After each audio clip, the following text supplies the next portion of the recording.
Tila ay hindi lang ang init ng panahon ang nagpapapawis sa mga investors, kundi pati na rin ang mga nakakakabang balita mula po sa on-chain data.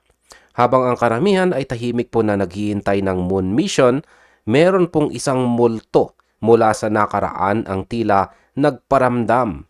At yan po ang tinatawag nating Ryoshi Ghost. Ayan, sabi po sa title ng ating balita dito, Are Shiba Whales Afraid of Ryoshi Dump? Billions of Shiba Inu coins sent to Binance again. Ayan, may mga dambuhalang capital flows daw po na nangyayari sa background. Hindi lang ito basta barya-barya. Ang pinag-uusapan natin dito ay bilyong-bilyong SHIB na nagmula na muling ipinadala po kay Binance. Bakit nga ba kinakabahan ang community sa usapin ng Ryoshi Dump? At bakit ang mga sleeping giants o yung mga matatagal ng tulog na wallets ay biglang nagigising? Kaya sa video na ito ay pag-uusapan po natin ang bawat detalye ng balitang ito para malaman po natin kung dapat na nga bang kabahan ang mga holders o kung isa lamang itong strategic move ng mga dambuhala sa market. Yan, simulan po natin ang tungkol sa pag-alis ng mga mid-tier whales. Ayan. Ito po ang pinaka-recent na activity na namataan ng ARCAM. Yan, meron pong bukan po nating palakihin ang image dito. Ayan. Meron pong isang malaking holder dito kung saan ang wallet address ay meron pong last digits number na 1098 dito. Ang nag-transfer ng mahigit 17.958 billion na SHIB papunta po kay Binance. Ayan. Ang halaga po nito ay humigit kumulang $114,000. Bagamat maliit ito kumpara sa mga bilyonaryong whales, ang transaction na ito ay napaka-interesting dahil po sa timing nito. Ang wallet na ito ay nakatanggap po ng volume na ang wallet na ito ay nakatanggap ng volume na ito 2 linggo pa lang ang nakakaraan. Sa aking opinyon, dito po sa mundo ng crypto ang mga ganitong mid-tier whales ang nagsisilbing thermometer ng market sentiment. Kapag ang isang holder ay naglipat po ng bilyong-bilyong coins sa isang exchange, gaya po ng Binance, iisa lang ang ibig sabihin niyan sa mata ng publiko. Yan po ay readiness to sell o kahandaan para magbenta. Hindi ka maglalagay ng ganyang kalaking halaga sa exchange kung plano mong i-hold lang yan sa loob ng malamig na vault. Ginagawa mo yan dahil gusto mong maging liquid o handang pumindot ng sell button sa oras na magkaroon ng volatility. Ang masakit dito ay ang presyo po ni SHIB ay kasalukuyang nakakulong sa isang napakakitid na range. Yan po ay sa pagitan ng 50-digit 6 to 50-digit 64 na range.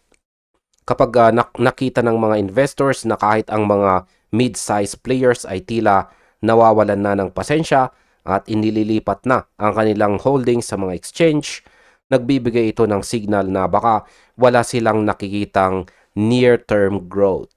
Kaya para sa akin, ang pag-transfer na ito ay isa pong exit strategy na unti-unting nabubuo habang si SHIB ay nananatiling stagnant.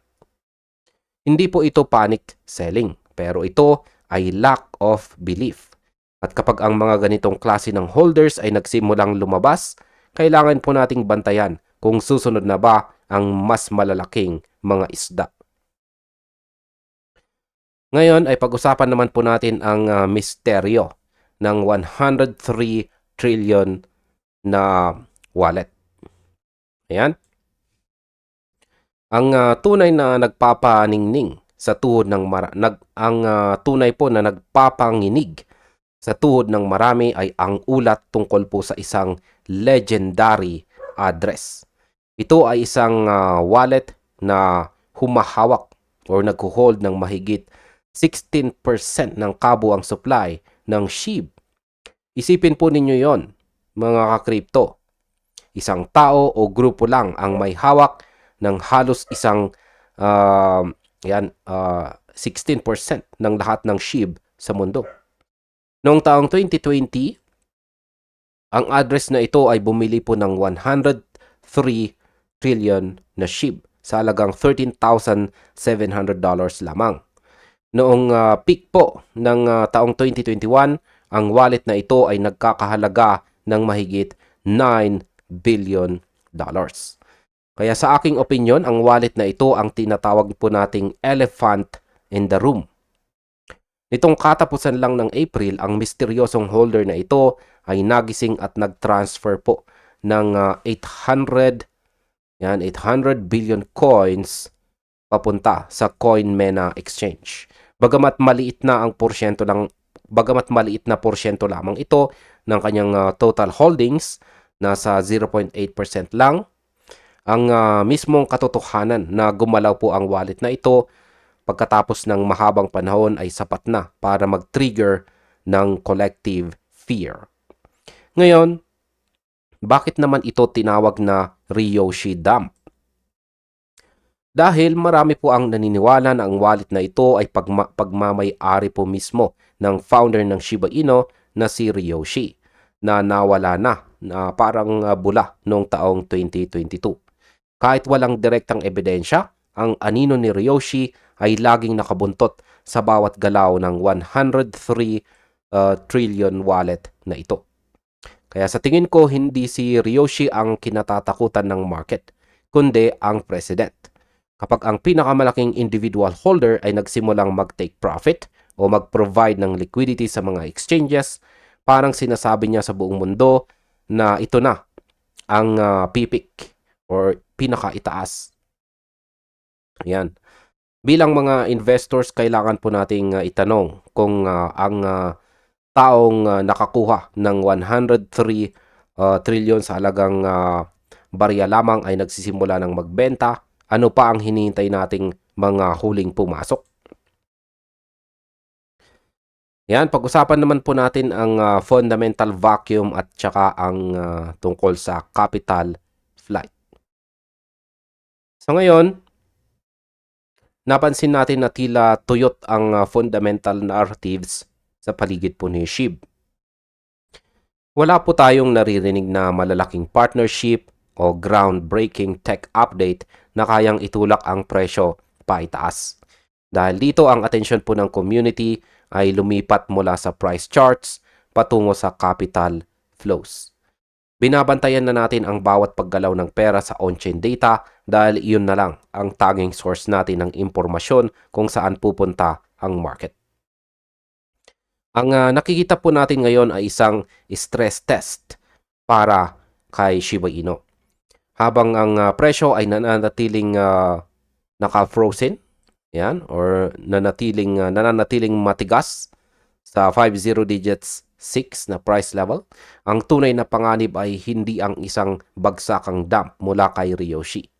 Ang mas malaking problema ay ang slow and quiet exodus ng mga mid-tier whales. Ito yung mga holders na tahimik na naglilipat ng kanilang bilyong-bilyong coins kay Binance at saka iba pang exchanges dahil sa tingin nila mas malaga ang liquidity ngayon kaysa siguro bukas. Sa madaling salita, mas gusto na nilang makuha ang cash nila ngayon kaysa maghintay sa isang growth na baka hindi na dumating. Kaya masasabi ko po ay ang market ay nagkakaroon ng fatigue. Pagod na ang mga investors sa sideways movement kapag nakikita nila ang mga balita gaya ng $183 million capital flight sa ibang crypto assets at ang paglipat ng bilyong-bilyong SHIB, nagkakaroon po sila ng fear of being left behind sa exit. Si Shiba Inu ay kailangang magpakita ng bagong utility narrative sa lalong madaling panahon para mapigilan po ang pag-alis ng mga whales na ito. Kung hindi, ang Ryoshi Ghost ay mananatiling isang malaking pabigat sa presyo natin ngayong taong 2026. Ngayon ay pag-usapan naman po natin ang gray cardinal ng SHIB ecosystem. Ang 103 trillion wallet na ito ay itinuturing na gray cardinal o ang lihim na tagapamahala ng ecosystem. Talagang $588 million pa rin ang natitirang asset nito kahit bagsak ang presyo. Ang sino mang may-ari nito ay may kapangyarihang kontrolin ang direksyon ni SHIB sa isang pitik lamang. Sinasabi po ng ilang analyst na ang transfer ng 800 billion SHIB ay para lamang sa liquidity provision. Pero sa mata ng isang retail investor, ito po ay simula na ng katapusan. Sa aking opinyon ay ang isipin po natin ito. Isang wallet na may 16.2% ng supply. Kung ang taong ito ay magpasyang i-dump kahit 10% lang ng kanyang hawak, babagsak po ang presyo ni SHIB sa paraang hindi po natin kailanman nakita. Kaya naman ang surveillance sa wallet na ito ay nasa all-time high. Bawat bilyong SHIB na lumalabas ay tinitignan po sa lens ng panic. Ngunit kailangan po nating maging objektibo. Ang $4.9 million na dinala sa CoinMENA ay barya lang para sa taong ito. Maaring ito ay pambayad lang sa lifestyle o pondo para sa ibang mga investments. Gayunpaman, ang sentiment ay mas malakas kaysa sa facts sa crypto. Kung ang pakiramdam po ng publiko ay exit mode na ang mga whales, kahit gaano pa kaganda ang tech ng Shibarium, hihilain pa rin tayo ng takot pababa. Kaya masasabi ko po ay wag lang tayong tumingin sa laki ng transaction, kundi sa frequency. Kung sa mga susunod na araw ay makakita po tayo ng sunod-sunod na transfers mula sa mga sleeping giants patungo kay Binance, Kraken o Coinbase, iyon na ang kumpirmasyon na nagbabago na ang tide. Ang taong ito, 2026, ay isang taon ng reality check para sa mga meme coins. At si SHIB ang nasa sentro ng bagyong ito. Ngayon, sinasabi po sa balita na ito na ang mga headlines tungkol sa Ryoshi Dump ay nagsisilbing backdrop sa kolektibong takot o collective fear. Hindi na ito tungkol sa kung sino si Ryoshi, kundi tungkol po sa takot na baka lahat ng malalaking holders ay nag-uusap-usap na para lumabas ng sabay-sabay. Ang president na itinakda ng 800 billion transfer noong April ay nagbukas po ng Pandora's box. Sa aking opinyon, ang pinakadelikadong aspeto ng balitang ito ay ang loss of belief sa hanay ng mga mid-size whales. Yan. Sila po ang bridge sa pagitan ng mga mega whales at saka retail. Kapag ang bridge na ito ay nagsimulang gumuho, ang retail investors ang unang mahuhulog. Ang strategy po ng mga whales ngayon ay stay nimble. Gusto nilang handa silang tumalon sa barko sa oras na makakita po sila ng mas magandang opportunity sa ibang tokens gaya po ni XRP o Bitcoin na may mas malinaw na institutional support ngayong taong 2026. Kaya ang masasabi ko po sa Ryoshi Ghost narrative na ito ay isa po itong psychological barrier. Habang ang anino ng creator ay nakabantay po sa 16% ng supply, laging may sword of Damocles na nakabitin po sa ulo ng bawat SHIB holder. Kailangan nating makita ang burning mechanism na mas agresibo pa para mabawasan po ang impact ng ganitong kalalaking wallets. Pero sa ngayon, habang ang supply ay nananatiling mahigit 589 trillion, ang bawat bilyon na ipinapadala kay Binance ay parang isang bala na nakatutok sa ating portfolio. Kaya maging mapagbatsyag po tayo, wag lang makinig sa hype at lagi po nating tingnan ang on-chain activity dahil ang pera ay hindi po nagsisinungaling. Sa kabuuan, malinaw po na si Shiba Inu ay nasa gitna ng isang matinding stress test. Ang paglipat ng 17.9 billion SHIB kay Binance ay isa pong mid-tier whale at ang pagmulat ng 103 trillion Ryoshi wallet ay mga signals na hindi po natin pwedeng baliwalain. Ang presyo naman na 50 digits 6 ay ang ating battleground at ang bawat bilyon na lumalabas sa mga private wallets patungo sa mga exchanges ay nagdadagdag ng bigat sa ating balikat. Ang Ryoshi dump ay maaring isang myth o isang katotohanan na naghihintay lang ng tamang panahon. Pero ang sigurado po ay ito. Ang mga whales ay nagsisimula ng maging nimble at handa para sa anumang kaganapan. Kaya bilang mga investors, kailangan po natin na maging mas matalino sa pagbabasa ng capital flows kaysa sa pagbabasa lang ng hype sa social media. Kaya ang buwan po na ito, buwan po ng May 2026, ay magiging isang napakahalaga na buwan para sa atin bilang SHIB Army. Kaya manatili po tayong disiplinado, bantayan po natin ang ating mga positions at laging tandaan na sa crypto ang ating proteksyon ay ang tamang impormasyon at saka tamang timing. At ayan, hanggang dito na lamang po tayo sa video na ito mga crypto. Marami pong salamat sa panonood.